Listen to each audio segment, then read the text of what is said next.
So magandang araw po sa inyong lahat. Magandang araw sa inyong lahat. Pakinggan natin si Tatay Diggs. Siyempre, talagang dinibdib niya daw ang kanyang pagiging presidente o pagiging opisyal ng gobyerno. Pero Tatay Diggs, ginusto mo yan di ba? Di ko naman pinilit ilang libo lang pumilit sa'yo Kala mo, buong Pilipinas na namilit sa'yo. You're not, Mr. President. Nagkakamali po kayo. Masyado niyong dinibdib. Ayan. Nagkanda hetot na po ang buhay natin lahat.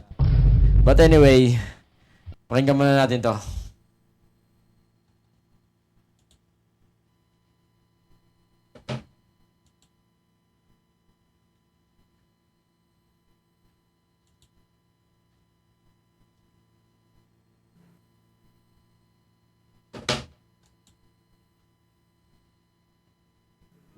Pagiging mayor ko, pagiging ko, talagang presidente, dinibdib ko yan.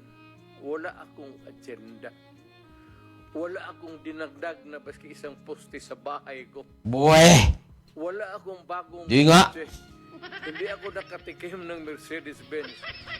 Dinibdib ko talaga. Alam, si Tatay Diggs kasi, masyadong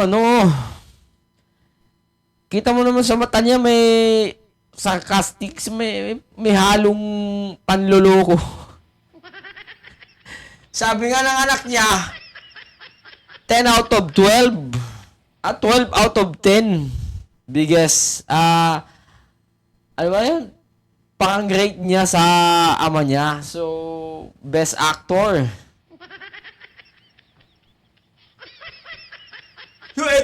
Apang pinapanood mo ito, tapos bigla mong napanood yung interview ng anak niya,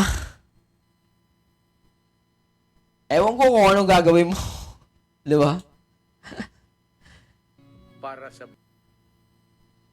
Para sa bayan. May halong kasi, parang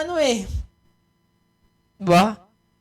May halong pangungutya ba na kaya ko kayo utuin mga DDS. Sabi ka. Diba? Alam naman tayo mga Pilipino ngayon, di ba?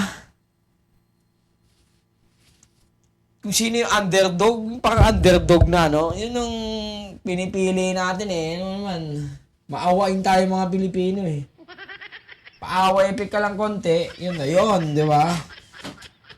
So, alam ko si Tatay Diggs kasi kaya niyang bilugin yung mga 15 million yung botante.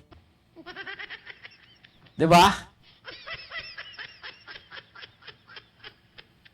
Para sa bayan kuno.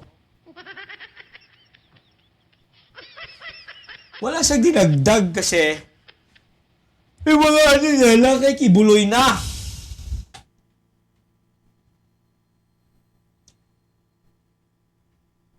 Yung mga pag-aari ni Kibuloy, pag-aari niya rin. Diba?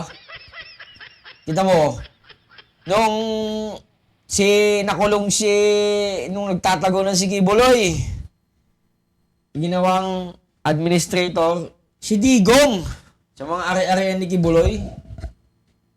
So, wala bang anak yung manyakis na yun? Wala bang asawa yun? Wala bang pamilya yun? Wala bang apo? Wala bang anak para si Digong ang i-appoint niyang administrator niya? So, yun lang. Nagkakatugma di ba?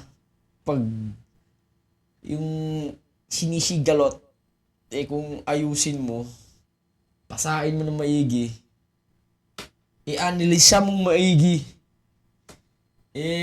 Doon tayo papunta Doon tayo papunta. Sa kayamanan ng bilyon-bilyon ni Duterte. Di ba? Nakakabagta ka lang.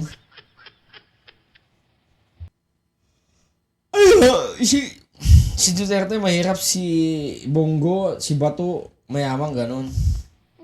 Walang ganun. Talagang, alam mo si Duterte kasi, talagang marunong lang siya eh. Alam niyang laruin ng batas. Alam niyang galawan ng batas kasi abogado siya. So, tsaka, may tagasunod siya, di ba? May followers siya. So, kaya niyang bumilog ng isang tao. Kaya niyang bilugin ang utak mo. Lalo pag ikaw GGS.